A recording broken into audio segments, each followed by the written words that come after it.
guys, welcome back. So I'm adding this light shade green here.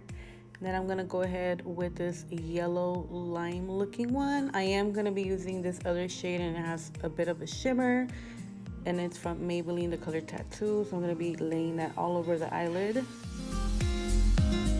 So now I'm gonna be going over it with this blue shadow here, patting it in, and then just making sure to blend this out really good. Going in with that lime glitter and that gold glitter as well, and then applying some eyeliner.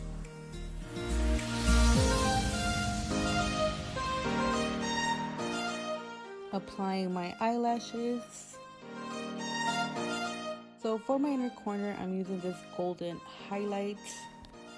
So now I'm going to be doing my lower lash line, and I did apply some greens and then some of this black shadow as well. And for lips, I'm going in with a nude lip liner and some nude lipstick. And that's it, guys. I hope you guys enjoy this look. Don't forget to like, comment, and subscribe, and I'll see you guys on the next one.